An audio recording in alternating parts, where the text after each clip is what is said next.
ಪ್ರಸ್ತುತ ವರ್ಷದಲ್ಲಿ ನೀಟ್ ಪ್ರಶ್ನೆ ಪತ್ರಿಕೆ ಸೋರಿಕೆಯಾಗಿದ್ದು 10 ವರ್ಷಗಳಲ್ಲಿ ಇದು 5 ಬಾರಿ ಲೀಕ್ ಆಗಿದೆ.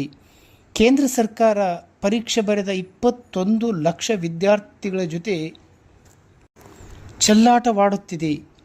ನ್ಯಾಷನಲ್ ಟೆಸ್ಟ್ ಏಜೆನ್ಸಿಯೇ ಅಕ್ರಮವೇ ಎನ್ನುವ ಕೂಗು ಕೇಳಿಬರುತ್ತಿದೆ.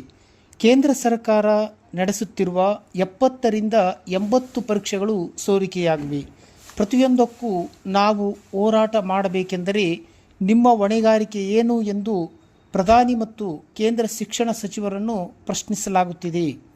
ಜವಾಬ್ದಾರಿ ಇಲ್ಲ ಎಂದರೆ ಪ್ರಧಾನಮಂತ್ರಿ ಮತ್ತು ಕೇಂದ್ರ ಶಿಕ್ಷಣ ಸಚಿವ ಧರ್ಮೇಂದ್ರ ಪ್ರಧಾನ್ ರಾಜೀನಾಮೆ ನೀಡಬೇಕು ಎಂದು ಸಾರ್ವಜನಿಕರು ಆಗ್ರಹಿಸುತ್ತಿದ್ದಾರೆ.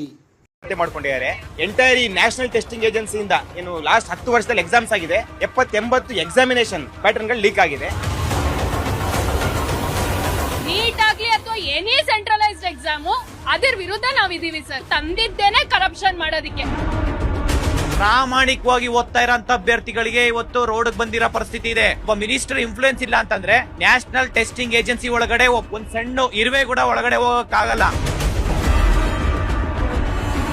ಪ್ರತಿ ಹಂತದಲ್ಲೂ ನಾವು ಟ್ರಾನ್ಸ್ಪರೆಂಟ್ ಹೋರಾಡಬೇಕು ಅಂದ್ರೆ ನಿಮ್ಮ ಹೊಣೆಗಾರಿಕೆ ಏನು? ನೀವೇನ್ ಮಾಡ್ತಿದ್ದೀರಾ? NTA ಮುಖ್ಯಸ್ಥರು ರಾಜೀನಾಮೆ ಕೊಡ್ಬೇಕು, ಧರ್ಮೇಂದ್ರ ಪ್ರಧಾನ್ ಅವರು ರಾಜೀನಾಮೆ ಕೊಡ್ಬೇಕು, ನರೇಂದ್ರ ಮೋದಿ ಅವರು ಸಾರ್ವಜನಿಕವಾಗಿ ವಿದ್ಯಾರ್ಥಿಗಳ ಮುಂದೆ ಕ್ಷಮೆ ಕೇಳಬೇಕು.